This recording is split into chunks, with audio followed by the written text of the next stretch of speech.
So hello all of you, जय हिंद। कैसे हो आप सभी लोग।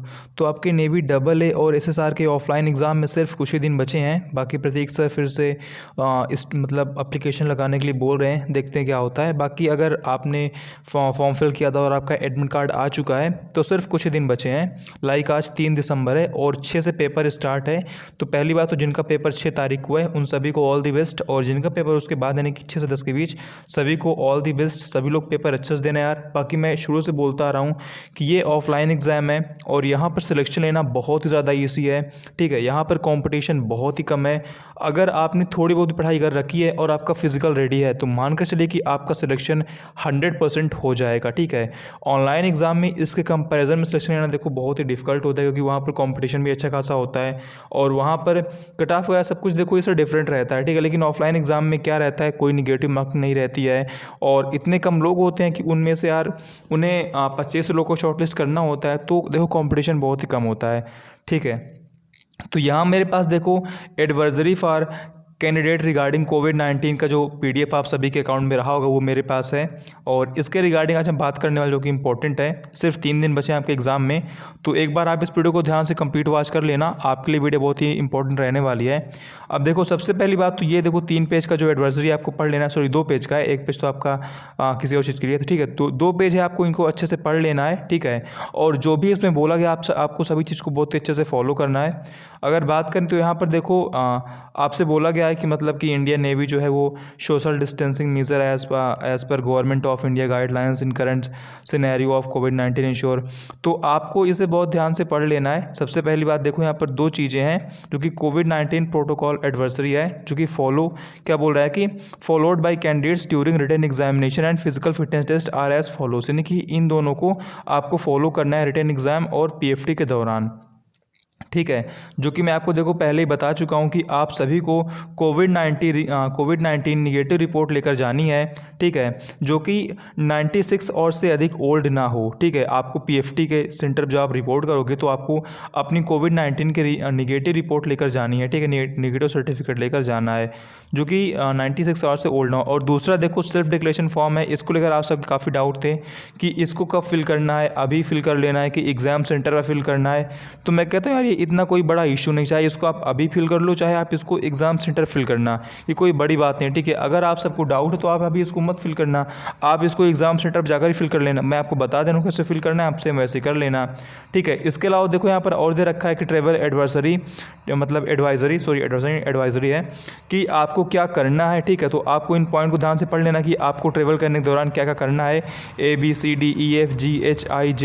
ठीक है, देखो जे तक पॉइंट है, इन पॉइंट्स को आपको करना है। ठीक है, जो मतलब बोला गया आपको ट्रैवल करने के दौरान आपको इनको करना है। और आपको क्या नहीं करना है वो ये पॉइंट्स। ठीक है, आपको इनको बिल्कुल भी नहीं करना है, यानी कि आपको शेक हैंड नहीं करना है, किसी से क्लोज कांटेक्ट नहीं बनाना है, अपनी आँख को, नाक को, माउथ को टच नहीं करना है। ठीक है, तो ये सब आपको नहीं करना है। तो इसमें देखो साफ साफ दे रहा है कि आपको क्या करना है ट्रैवल के दौरान और क्या नहीं करना है। अब देखो आता है अपने मुद्दे पर कि जो आपका सेल्फ डिक्लेरेशन फॉर्म आप उसको कैसे फिल करना है। अब काफ़ी लोग फिर से बता दे रहा हूँ, जो लोग डाउट कर रहे हैं कि इसको कब फिल करना है, मैं कहता हूँ यार आप चाहो तो अभी फिल कर लो, नहीं तो आपको डाउट है तो आप अभी इसको मत फिल करो। मैं आपको बता दे रहा हूँ, आप एग्ज़ाम सेंटर पर जाना, वहाँ पर आप इसको फिल कर लेना। इसे फिल करना कौन सी बड़ी बात है, केवल 2 मिनट का काम है। ठीक है, तो सबसे पहली बात तो क्या करना है, यहाँ पर देखो अपना एक फ़ोटो आपको पेस्ट करना है और यहाँ पर आपका सिग्नेचर होना चाहिए। ठीक है, और देखो बोल रखा है कि do not paste before reporting to centre, यानी कि आपको क्या बोला है कि आपको रिपोर्ट करने से पहले यहाँ पर फ़ोटो पेस्ट नहीं करना है। ठीक है, आपको इस बात को ध्यान रखना है। इसके अलावा देखो यहाँ पर आपको अपना नाम फिल कर देना है, जो कि साफ साफ दे रखा है। रजिस्ट्रेशन नंबर आपको यहाँ पर फिल कर देना है और उसके बाद इसको आपको ध्यान से पढ़ लेना है कि अगर फॉलोइंग यानी कि लास्ट 7 डेज़ में इनमें से कोई भी सिम्टम आपके पास थे तो आपको यस कर देना है, और नहीं थे तो आपको नो कर देना है। बाकी मैं तो कहूँ कि आपको साफ साफ में नो कर देना है, अगर थे भी तब भी आपको नो ही कर देना है ताकि आपको कोई प्रॉब्लम ना हो। ठीक है, फीवर तो आपको अगर था 7 डेज़ में, मतलब लास्ट 7 डेज़ में अगर था हुआ था एक भी बार तो आपको यस करना, नहीं तो नो। ठीक है, थ्रोट यस या नो आपको डिपेंड है 7 डेज़ में। ठीक है, कफ, रनिंग नोज़, ब्रीथिंग डिफिकल्टी कोई भी टाइप की हो तो अगर है तो यस कर देना है, नहीं तो नो। बाकी मैं तो बोलता हूँ कि आपको सभी में नो कर देना है सिंपली, ठीक है। अभी आपका मन नहीं तो आप इसे अभी मत फिल करना, जो आप एग्ज़ाम देने जाना तभी आप फिल करना, कोई इसमें इशू वाली बात नहीं है, बहुत ही सिंपल है, बहुत ही आसानी से आप इसे फिल कर लोगे। अब देखो अगला पॉइंट बोल रहा है, did you meet have close contact with any confirmed कोविड-19 person in the past 14 days, यानी कि ऐसे किसी व्यक्ति से आप अपने पास्ट 14 डेज में मिले हो जिसे कन्फर्म कोविड-19 हुआ था, यानी कि जिसे कोरोना वायरस ने पकड़ा था। तो अगर आप मिले हो उससे, ठीक है, अगर आपका क्लोज कॉन्टैक्ट हुआ है तो यस करना है, नहीं तो नो करना है। मैं तो अगर हुआ है तब भी आप नो ही कर देना। बाकी यार ध्यान देना, अगर आपकी रिपोर्ट निगेटिव है तभी आप नो करना, वरना यार सबको खतरे में डाल दोगे, है ना।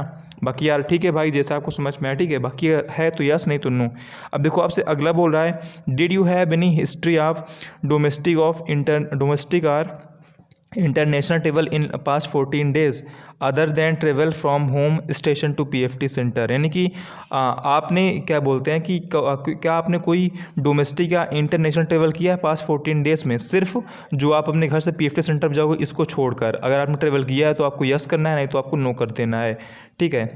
उसके बाद देखो बोल रहा है कि I declare that I am under no medication, ठीक है, तो यहाँ पर आपको यस कर देना है, यानी कि यस करोगे तो इसका मतलब आप डिक्लेयर कर रहे हो कि आप कोई मेडिकेशन के अंडर में नहीं हो।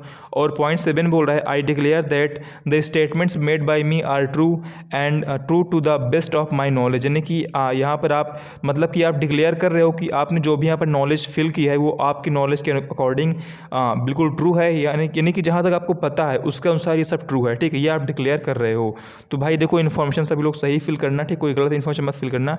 इसके अलावा आपको यहाँ पर प्लेस फिल कर देना है, यहाँ पर आपको डेट फिल कर देना है और यहाँ पर आपका सिग्नेचर होना चाहिए, ठीक, यानी कि आप यहाँ पर अपना सिग्नेचर मार देना। बाकी डाउट है तो इसे आप अभी मत फिल करना, जब आप जाना पीएफटी सेंटर पे तभी आप फिल कर देना, कोई बड़ी बात नहीं है, सिर्फ 2 मिनट का काम है, ठीक है यार। तो आई होप आपके सारे डाउट क्लियर हो गए होंगे जितने भी डाउट थे। इसके अलावा आपको डॉक्यूमेंट क्या ले जाना है, मैंने इस पर एक देखो डिटेल वीडियो पहले बना दी है, डॉक्यूमेंट क्या क्या लेकर जाना है, क्या कुछ नहीं लेकर जाना है, वो सब आप जाकर देख सकते हो, वीडियो चैनल पर अपलोड है ऑलरेडी।